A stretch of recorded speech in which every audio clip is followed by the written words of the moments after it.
Direção ao evangelista Wellington. Senhor, meu Deus, ó Pai amado, nesse momento nós te apresentamos o teu servo, o teu filho, ó Pai, que nesse momento, ó Pai amado, será o canal de bênção, meu Pai amado, para as nossas vidas, ó Pai, que a tua palavra tenha livre curso nos seus lábios e que a porta da palavra esteja aberta no seu coração, em nome do Senhor Jesus. Amém. Meus amados irmãos, a paz do Senhor. Amém. Louvamos a Deus pela oportunidade de estarmos aqui, eu posso dizer, pela primeira vez, juntamente com os amados, para juntos adorar o Senhor na beleza da sua santidade. Deus abençoe o pastor da igreja, irmão Alexandre. Isso, né? Somos vizinhos, né? 12 por 11 é um pulo, né? Tanto daqui para lá como de lá para cá, né? Mas ninguém vai pescar ninguém, né? Vamos deixar como tem. Vamos deixar assim mesmo, né? Fica melhor, né? E dá tudo certo. Mas Deus abençoe, irmãos. Deus abençoe ricamente. Saber que tem um trabalho maravilhoso como esse. E isso é edificante, né? Eu sempre digo que o meu ministério, primeiramente Deus, e o meu ministério é fruto desses trabalhos. Eu comecei o ministério da palavra, não fui pregando dentro de igreja, fui pregando em cultos ao ar livre, culto nos lares, na esquina. Eu lembro que era eu e a irmã Chile Carvalhais, né? Na época do cassetezinho, colocava lá: irmãos, o culto aqui hoje, a igreja tal, sou da Assembleia de Deus, a irmã Chile Carvalhais vai cantar o hino. Eu jogava lá o cassetezinho, ela cantava, agora eu vou pregar. E dava tudo certo, né? Não tinha muita gente para ir, a gente contava com a gente mesmo, né? Com os poucos. Mas a gente louva a Deus, né? Que a igreja tenha abraçado, isso é importante, e o nome do Senhor é glorificado. Muito obrigado pela oportunidade. Eu quero ler Romanos capítulo 1 e o versículo 16. Aqui está conosco o operador ali, o Gideão. Gideão ou Gideão? Gideão. Aí, tô certo, viu? Lidiane, minha esposa, irmã Valda, que está aí, e o Ítalo, né? Deus abençoe, graças a Deus. Se eu viesse sozinho, eu ia errar, viu, irmãos? Mas graças a Deus eles vieram aí, falei para ele vir, eu falei, eu vou lá. É minha sogra que está lá também, ele gosta da senhora, viu, irmã? É o genro que quer estar perto da sogra, não é nem a filha. Diz assim o texto sagrado: porque eu não me envergonho do evangelho de Cristo, pois é poder de Deus para a salvação de todo aquele que crê. Romanos capítulo 1 e o versículo 16. Porque eu não me envergonho do evangelho de Cristo, pois é poder de Deus para a salvação de todo aquele que nele crê, primeiramente dos judeus e também do grego. Porque nele se descobre a justiça de Deus, da fé em fé, como está escrito: mas o justo viverá da fé. Amém? Podemos tomar assento no nome do Senhor, adorando a Ele na beleza da sua santidade, pois somente o Senhor é digno de receber todo o nosso louvor. Está um ambiente agradável, uma noite agradável, e a presença de Deus está no nosso meio de maneira poderosa, e possamos aqui dar liberdade. Nós lemos um texto, queridos, que carta de Paulo aos Romanos, escrita pelo mesmo, aonde ele passa, depois de muitos anos, tendo ali uma experiência com Jesus Cristo. Você vai ver que dentro dessas cartas em que ele escreve, ele não fala todo o testemunho dele. E eu aprendi muitas coisas com Paulo acerca do testemunho, né? Às vezes tem gente que ele conta tudo de uma só vez, a história da vida dele. E eu aprendi com Paulo que a gente tem que contar devagar, né? Nas igrejas onde eu dirijo, sempre eu conto um pouquinho, e depois lá na frente, depois de uns 6, 1 ano, 2 anos, eu conto uma outra parte, porque senão perde a graça, né? E aí Paulo, ele sempre vai dar contar um pouquinho da revelação que ele teve, da experiência que ele teve, da conversão que ele teve, de como Jesus se manifestou a ele, todo aquele processo do período em que ele viveu na Arábia Saudita, quando ele mesmo diz que eu recebi do Senhor que também vos ensinei, né? A Santa Ceia, ele não estava lá com os 12 apóstolos de Jesus, mas ele recebeu por meio de Jesus, de forma literal, toda a instrução de como ensinar a igreja do Senhor Jesus. Então a carta de Paulo aos Romanos é uma carta com cunho muito teológico, uma das cartas mais longa daquilo que ele nos apresenta. Fala de muitas coisas, fala da justiça, fala da fé, fala da salvação, fala do homem ser ingrato, do homem que se entregou às suas paixões, que adorou mais a criação e a criatura do que o Criador. Então ele vai tratar exatamente desses pontos dentro dessa carta. Mas dentro dessa carta ele vai tratar exatamente acerca do ponto principal, que é Cristo Jesus, e que ele vai enfatizar dizendo que eu não posso me envergonhar do Evangelho de Cristo Jesus, que é poder de Deus para a salvação de todo aquele que nele crê. Ele vai dizer que ele não se envergonha, primeiro, do Evangelho que é de Cristo Jesus. O que é o Evangelho? O Evangelho, ele é boas novas. O Evangelho é alegria. O Evangelho é transformação. O Evangelho chegou até nós por meio do Deus que se fez carne e habitou entre nós, como diz o João, e a sua glória foi manifestada e nós contemplamos ela, e ela veio trazendo salvação a todo ser humano. Então Paulo está dizendo: eu não posso me envergonhar de algo que mudou a minha vida. Eu não posso me envergonhar de algo que transformou a minha vida. Eu não posso me envergonhar de algo que me tirou das trevas e me trouxe para a luz. Eu não posso me envergonhar de algo que mudou a minha maneira de ver, de enxergar, de pensar, de andar, de proceder. Ele está dizendo que eu não posso me envergonhar de um evangelho que é poder para salvar a vida do ser humano.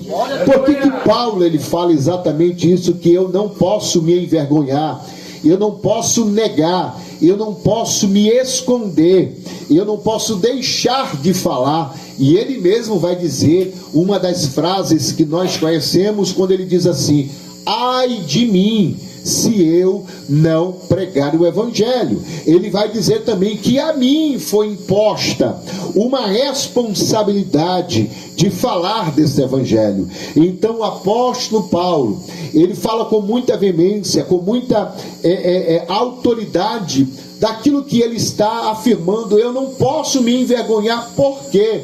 Porque eu fui alcançado por esse evangelho.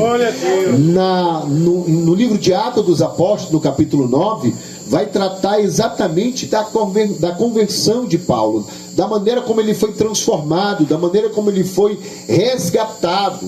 É bem verdade que ninguém pregou para Paulo tete a tete, ninguém foi lá e disse assim: ó Paulo, você precisa aceitar Jesus. Porque ninguém podia fazer isso, até podia, mas tinha medo, porque Paulo, ele era um conservador da lei, um homem que era zeloso pela lei de Deus, mas porém não reconhecia Jesus Cristo como o Salvador da humanidade. Então para ele, Cristo era mais um no meio da multidão.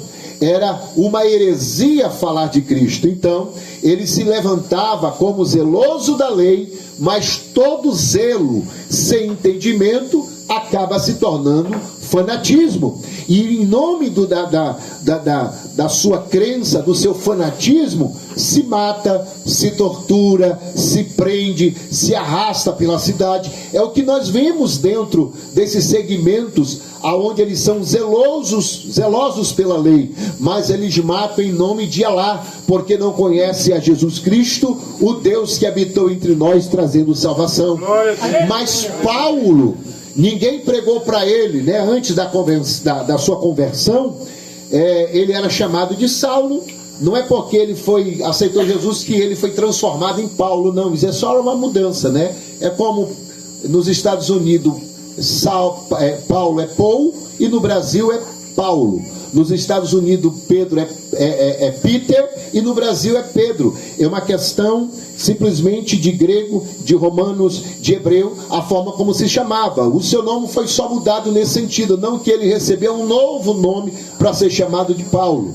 E ele, nesse dia aqui, ninguém pregou para ele, mas ele estava lá exatamente no dia em que Estevão estava pregando, no dia em que Estevão apresentou Cristo, de Abraão até Cristo, aquele que veio para salvar a humanidade de Israel e a humanidade perdida.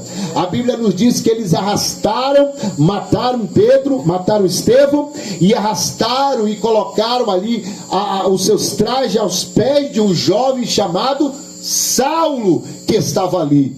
Saulo não recebeu uma mensagem direta, mas indiretamente ele ouviu acerca de Jesus Cristo.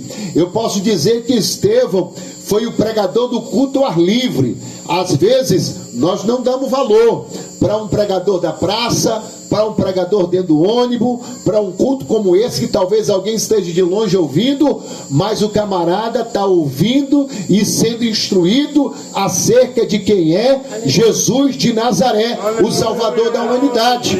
E a Bíblia nos diz que depois disso a igreja foi perseguida, e ele agora vai até Damasco para buscar carta, autorização, liberação, para poder ter poder de fogo para prender e perseguir os cristãos da época. E nesta ida, a Bíblia vai nos dizer que um clarão veio e ele cai por terra, e uma voz ecoa dizendo: Saulo, Saulo, por que me persegues? Naquele momento ele escuta aquela voz. A Bíblia diz no versículo 6 do capítulo 9: e tremendo disse: Senhor, que queres que eu faça? Melhor dizendo, versículo 5, e disse: quem és, Senhor? Ele faz uma pergunta, e o Senhor lhe disse: eu sou a Jesus a quem tu persegues. Duro é para ti resistir contra os agrilhões. Esses agrilhões aqui que lhe prenderam não eram os agrilhões do inferno, não. Eram os agrilhões do poder, da autoridade do Senhor, que estava resistindo a ele. E ele estava dizendo: se tu resistir, será difícil para ti. Você irá penar mais, você irá sofrer mais, se você resistir o que eu quero te revelar. Mas ele faz uma pergunta, porque o clarão que veio não se tratava de algo natural da terra. Ele entendia que se tratava de algo sobrenatural, e ele precisava que aquela divindade, aquele ser, pudesse se identificar. Por isso ele pergunta: quem é, Senhor? Quem é que está falando comigo? Se Deus tivesse falado assim: eu sou Elohim, eu sou o Deus Adonai, eu sou o Deus de Abraão, de Isaac e de Jacó, ele poderia aceitar muito bem, mas ele precisaria saber quem era. Por isso que o Senhor diz assim: eu sou Jesus a quem tu persegues.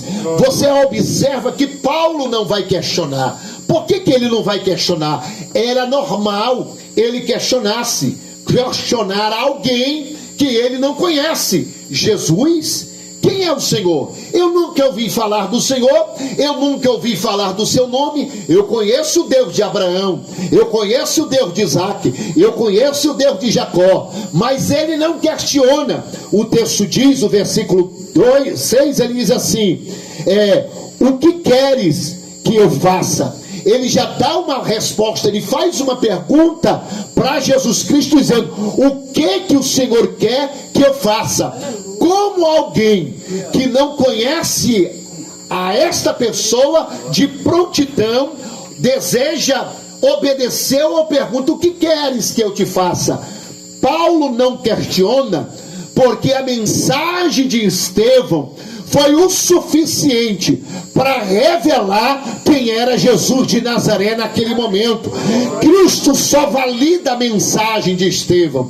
Cristo só se identifica, e na memória de Saulo já sabe que esse Cristo era o Cristo em que a igreja primitiva estava pregando.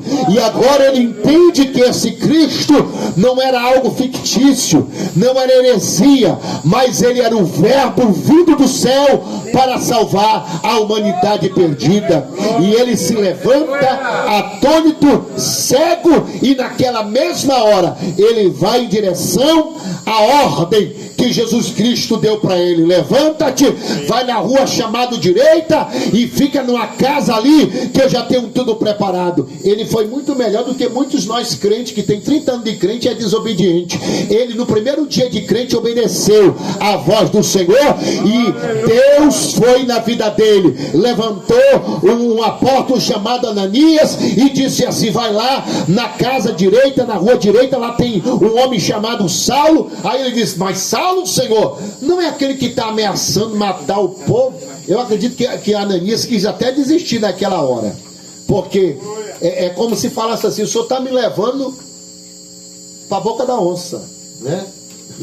O camarada quer matar crente, só me manda ir lá. E quando ele chega lá dentro da casa, ele nem conta a conversa, né? Ele já diz: irmão Saulo, o Senhor me mandou te visitar e orar por ti. E naquele momento ele orou, ele nem perdeu a oportunidade. A vista de Saulo já foi recuperada e o Senhor foi na vida dele e o nome do Senhor foi glorificado. E Paulo teve esse encontro com o Senhor e ele foi capaz de dizer: eu não posso me envergonhar desse evangelho que abriu a minha mente, transformou a minha vida e me deu uma nova oportunidade de salvação eterna, a qual ele pensava que conhecia, mas ele não tinha conhecimento da verdade. Por isso que ele diz assim: o evangelho é poder de Deus para salvar. E ele vai dizer que o justo da sua fé, ele viverá. Só tem um meio de nós termos vida eterna, é em Cristo Jesus. E para termos Cristo é necessário ter fé, crer no unigênito Filho de Deus. E Paulo é o mentor da fala, quando ele diz que a fé, ela vem pelo ouvir, e ouvir a palavra de Deus. Ele ouviu a palavra pregada por Estevão. Por isso que a recomendação é: pregues a palavra a tempo e fora de tempo. Eu me lembro quando eu era criança, tinha o tempo da pipa, né? O tempo da peteca e o tempo do peão. Era assim ou não era? Tinha aquela febre. A pipa era a época das férias. É no meio do ano e no meio de dezembro para janeiro. Aí tem o peão, que eu não me lembro o peão, mas tinha um período do peão. Depois acabava o peão, vinha o tempo da bolinha de gude, da peteca. Aí depois já voltava o ciclo. Mas o evangelho, não existe isso. O evangelho não é para ser pregado somente em janeiro. Aí depois voltamos no meio do ano. Depois voltamos em dezembro. Não, o evangelho é a tempo e fora de tempo. Pregues a palavra, insista nela, porque se tu fizeres assim, salvará tanto a ti quanto aqueles que te ouvem também. Por isso que Paulo estava dizendo: eu não paro de pregar, eu não paro de anunciar. Ai de mim se eu não pregar, eu anuncio e eu falo, porque esse evangelho, ele trouxe benefício na minha vida. E o maior benefício que o homem pode receber da parte do Senhor é o benefício da salvação eterna que Cristo Jesus tem para nos dar. Eu não posso me envergonhar do evangelho de Deus, pois é poder de Deus para a salvação de todo aquele que nele crê. O evangelho também, ele é poder de Deus para libertar, salvar e libertar. A Bíblia Sagrada vai nos dizer, Marcos capítulo 5, que fala-nos de um homem que tinha uma legião de demônios. Uma legião de demônios. Se uma legião de soldados romanos é composta de 6 mil soldados, então vale ressaltar que uma legião de demônios, se for dentro da contabilidade humana, é uma média de 6 mil demônios. Alguém aqui já teve experiência com endemoniado? Levanta a mão para mim ver aqui assim. Já teve experiência de expulsar alguma coisa? Você já viu a força que ele tem? É incrível isso. Se um demônio tem uma força no corpo de uma pessoa, imagine uma legião de demônios. A Bíblia diz que era tão grande que tentaram prender ele, mas eles quebravam as cadeias. Ele quebrava, ele rompia. Ninguém podia subjugar, ninguém podia prender pela força da legião que estava naquele homem.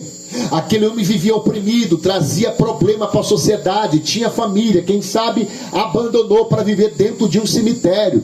O camarada endemoniado, tem até gente que não está endemoniado, mas ele faz coisas assim, quem diz, aquele cara está endemoniado. Pelo comportamento da pessoa. Imagine só este homem completamente endemoniado, tocando terror no meio daquele vilarejo. Jesus foi lá simplesmente para libertar ele, para transformar ele.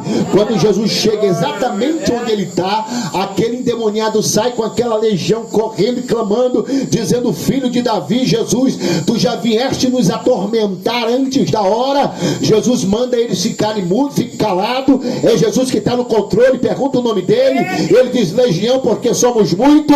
Aí eles fazem um pedido para Jesus: Jesus, é o seguinte, não deixa a gente sair daqui não. E isso é uma coisa minha, tá? O pedido eles fizeram, mas o que eu for falar é coisa minha aqui agora, tá? Porque eu penso comigo, nós demoramos tempo para encontrar algumas brechas nessa cidade, nós demoramos tempo para entrar dentro da cultura, para trabalhar no meio do dia a dia deles. Agora nós temos legalidade para entrar e sair. Se o Senhor nos tirar daqui, vai ter trabalho da gente ir para uma outra região, conhecer toda a cultura. De repente pode ser um vilarejo só de crente, é mais difícil de entrar. Aí a gente vai ter que criar alguns meios para gerar contenda, para atrapalhar, para dividir eles. Mas é mais difícil. Aqui não, aqui é mais fácil, aqui a gente já tem legalidade. Aí Jesus diz: então tá bom, o que vocês querem? Não tira daqui não, nos manda aí para alguma outra coisa. Aí Jesus viu que está passando uma manada de porcos, e Jesus cede o pedido deles, manda para a manada de porcos, e os porcos ficam endemoniados, caem dentro do precipício, morre afogado. Mas a Bíblia diz que aquele homem fica liberto para a glória do nome do Senhor nosso Deus. Quando os cidadãos daquela cidade viram que Jesus fez, eles ficaram com raiva. Ninguém deu glória a Deus porque Jesus curou aquele homem. Ninguém glorificou a Deus porque Jesus fez o milagre da restauração, da libertação. Eles ficaram com raiva porque Jesus trouxe prejuízo financeiro. Irmão, para essa sociedade que a gente vive podre, só tem valor o rendimento, o dinheiro. A alma do homem não tem valor mais. Mas graças a Deus que no meio do convívio evangélico, no meio da igreja, nós amamos vidas e nós temos prazer em ver elas libertas e transformadas para a glória do nome do Senhor. Glória a Deus. E o texto diz que foram ter com Jesus e viram o endemoniado que tivera uma legião. Agora, sabe como que ele estava? Assentado. Antes, ele vivia de um lado para o outro dentro do sepulcro. Agora, ele estava vestido. Antes, ele vivia nu. Agora, ele estava em perfeito juízo. Antes ele vivia desorientado, com a mente perturbada, mas agora em perfeito juízo. Fala de uma metanoia, uma mudança de mente, uma transformação. A Bíblia fala que o Evangelho faz isso. Paulo está dizendo: eu não me envergonho de um Evangelho que é capaz de transformar vidas, porque é poder de Deus para salvar. O homem, ele não acredita, mas o poder de Deus é real. Por isso que Paulo ele escreve dizendo: eu não me englorio na minha palavra, no meu conhecimento, porque a minha palavra, a minha pregação, ela não consiste em palavras, sabedorias humanas, mas elas são providas do alto, elas são providas de Deus, em demonstrações do poder de Deus. Evangelho é demonstração, o Evangelho é a realidade. A gente olha para a igreja, eu olho para vocês, nós vemos a demonstração do Evangelho. Como, irmão? Quem era você antes, irmão? Você foi transformado. Na igreja tem, a sociedade diz assim, Alexandre, que é ex, né? Somos ex, noiado, ex-traficante, ex-bandido, ex-lésbico, ex-gay, ex-prostituto, ex não sei isso. Mas para o Evangelho não é ex. O Evangelho é nova criatura em Cristo Jesus nosso Senhor. Nós olhamos aqui, nós vemos a demonstração do poder. O poder do Evangelho nos alcançou e nós fomos transformados. E estamos sendo transformados. Se alguém ainda não foi transformado, é porque ainda não tomou vergonha na cara, né? Ainda não tomou, não quis tomar um chazinho como de Semancol e se converter de verdade. Mas que ele transforma, ele transforma. Ele faz, ele faz. Ele opera, ele opera. Ele realiza, ele realiza. Porque é poder de Deus para salvação. E para a gente fechar, além de ser poder para salvar, poder para libertar, é poder de Deus para curar. A Bíblia fala que depois desse episódio, Jesus está passando na cidade e uma mulher que recebeu o diagnóstico do médico que volta para casa, não tem jeito pro teu problema, 12 anos sofreu de uma hemorragia e ela padecia muito por causa dessa enfermidade. Mas o texto me diz que ela, ouvindo falar de Jesus, capítulo 5, versículo 27, ouvindo falar de Jesus, isso aqui eu acho fenomenal, irmãos, ouvindo falar do Evangelho, ouvindo falar da palavra. Eu não sei como ela ouviu. Eu não sei se alguém falou naquele momento, se na hora que Jesus estava passando, mas ela ouviu falar de Jesus. Aleluia. Alguém estava comentando, ele está aí na cidade, ele está na casa, ele está na rua, ele já fez isso, ele operou ali, ele fez aquilo ali, ele fez um milagre aqui, ele realizou isso aqui, esse milagre aconteceu. Ela ouviu falar. Por isso que a gente precisa falar. Por isso que a gente precisa pregar. Porque sempre vai ter alguém necessitado precisando ouvir uma palavra. Sempre vai ter. Irmão Hélio, é só quem não é crente, não. A gente que é crente também. Eu sempre digo nas igrejas que eu congrego, eu não quero ninguém na igreja todo dia não, irmão. Eu não quero ninguém na igreja todo dia. Eu só quero os irmãos na igreja de terça, quinta e domingo. Se tiver na igreja terça, quinta, domingo de manhã, escola dominical e domingo à noite, tá bom demais. Tá bom demais. Porque você deve ter algum problema, você deve ter alguma luta. E quando você vai no culto, Deus fala com você também, porque essa palavra renova as nossas forças. Deus nos fortalece, Deus nos levanta, Deus realiza, Deus sara, Deus cura os nossos traumas. Essa palavra, quando nós ouvimos ela vem como um bálsamo.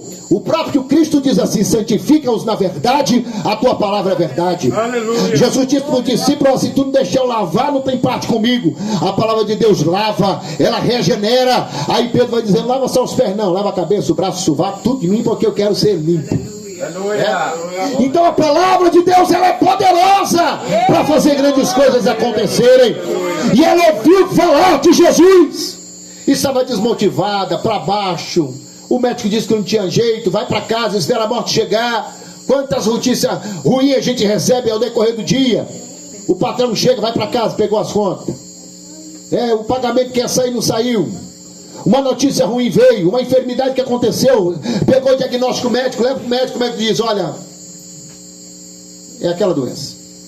A gente fica batido, abalado, para baixo, parece que não tem jeito, mas quando a gente ouve falar de Jesus, a situação muda.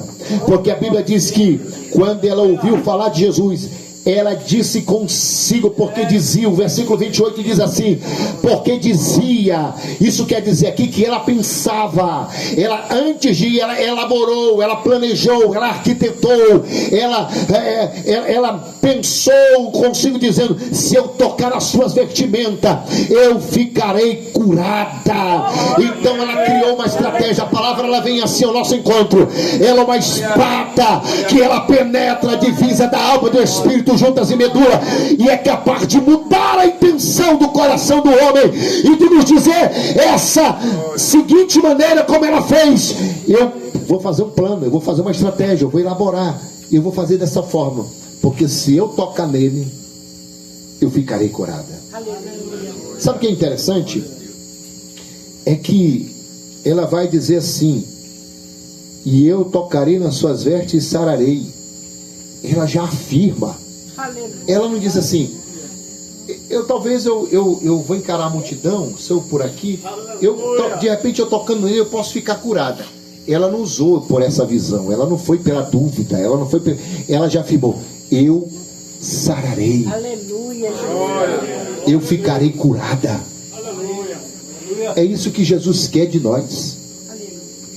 E é isso que o Evangelho produz. Fica de pé, por favor, comigo. Produz fé suficiente para a gente alcançar. Foi Jesus que disse assim: se tiveres fé do tamanho de um